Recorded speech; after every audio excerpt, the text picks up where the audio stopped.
Picture Day Perfection. Written by Deborah Dyson. Pictures by Dan Santet.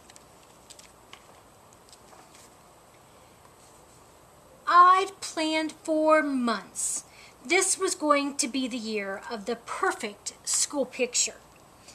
But some days, not everything goes according to plan.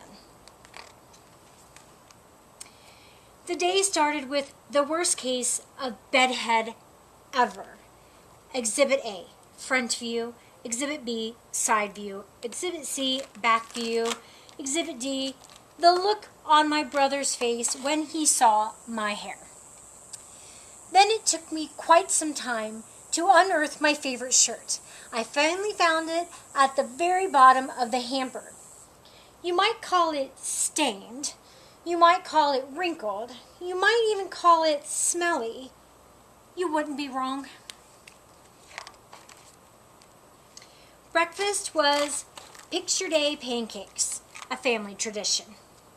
This year's festivities involved a small syrup disaster. More accurately described as a large syrup disaster, and it occurred exactly as the bus pulled up. I had a feeling we'd be getting a new family tradition. On the bus, I got into a small bit of trouble. Make that a large bit of trouble. The bus driver made me sit in the seat right behind him for the rest of the ride. By the time I got into school, my picture day face was fixed into a scowl.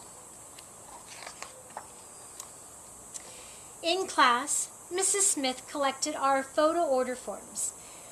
Do you think my mom checked emerald green for my photo background, or peacock blue, or pizzazzy purple?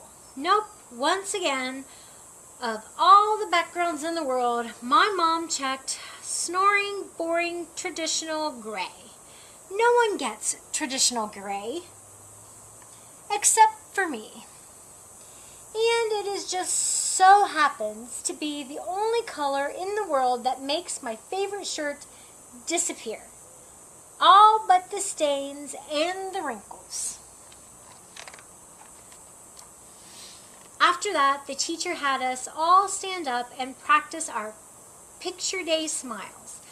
Personally, I thought we needed a little something to get us in the picture day mood.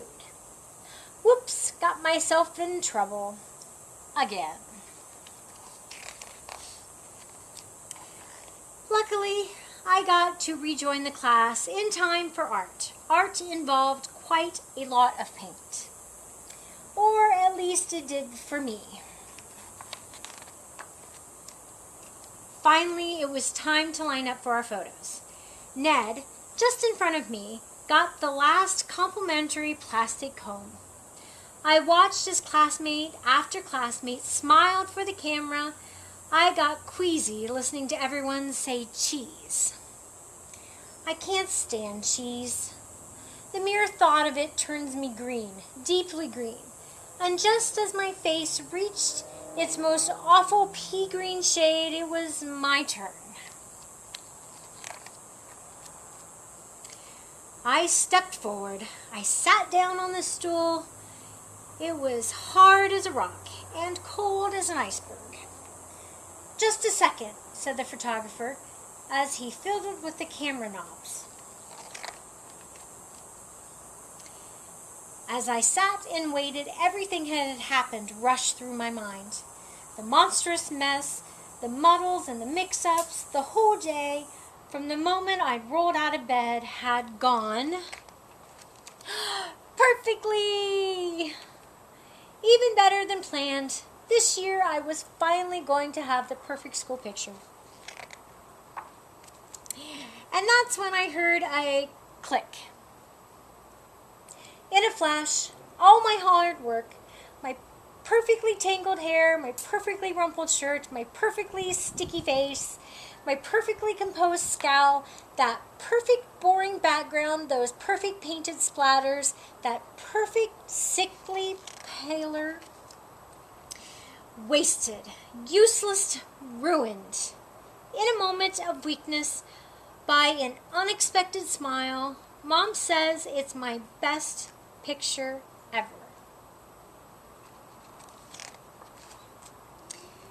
But just wait till she sees next year's.